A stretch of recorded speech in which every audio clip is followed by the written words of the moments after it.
हैं PG Electroplast से related कुछ इंपॉर्टेंट न्यूज़ एंड अपडेट्स के बारे में। सो दोस्तों, अगर हम बात करें इस कंपनी के बारे में तो सबसे पहले पीजी इलेक्ट्रोप्लास्ट के बिज़नेस की बात करते हैं। तो देखो, जब इस कंपनी के बिज़नेस सेगमेंट को देखोगे तो यहाँ पर आपको पहला सेगमेंट देखने को मिलता है प्रोडक्ट्स का। 2024 के फाइनेंशियल ईयर में टोटल रेवेन्यू का 61% कंपनी को इसी सेगमेंट ने दिया था। अब इसमें कंपनी के कौन कौन से प्रोडक्ट्स आते हैं भाई, तो RAC यानी कि रूम एयर कंडीशनर, उसके अलावा वॉशिंग मशीन्स आपको देखने को मिलता है, उसके अलावा एयर कूलर देखने को मिलता है। ये कंपनी के मेन प्रोडक्ट्स हैं इस पर्टिकुलर सेगमेंट्स के।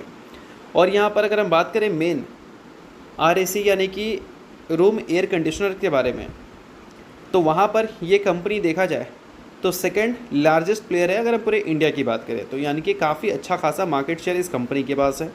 और अभी रिसेंटली जो GST कट्स हमें देखने को मिले हैं AC में, TV में, डिश वॉशर में, उस GST कट की वजह से एक्सपेक्टेशंस यहाँ पर बढ़ गई है कि आने वाले कल में इस पर्टिकुलर सेगमेंट्स के जो डिमांड्स हैं वो आपको इंक्रीज़ होती हुई देखने को मिलेगी ड्यू टू लो प्राइस। और इस वजह से इन सारी कंपनीज़ को अच्छा खासा कॉन्ट्रैक्ट मिल सकता है इन प्रोडक्ट्स को मैन्युफैक्चरिंग करने के लिए। तो अल्टीमेटली बिज़नेस से अगर देखें तो ये न्यूज़ काफ़ी ज़्यादा अच्छी साबित हो सकती है पीजी इलेक्ट्रोप्लास्ट और उनसे रिलेटेड जो भी कंपनीज़ हैं उसके लिए।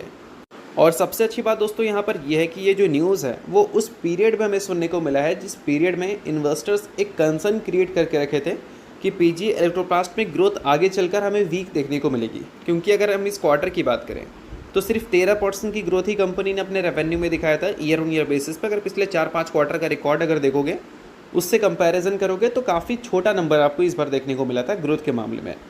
और साथ में कंपनी का जो गाइडेंस था 2026 के फाइनेंशियल ईयर को लेकर कंपनी के मल्टीपल सेगमेंट से रिलेटेड, वो भी हमें पहले के मुकाबले कम ही देखने को मिली थी। तो इन सारी चीज़ों की वजह से एक्सपेक्टेशंस था कि नंबर्स इस फाइनेंशियल ईयर ख़राब देखने को मिलेगा। बट अभी GST कट्स जो हमें देखने को मिले हैं 10% तक का, उससे उम्मीद है कि ये जो गाइडेंस है वो आने वाले क्वार्टर्स में अपग्रेड किया जा सकता है।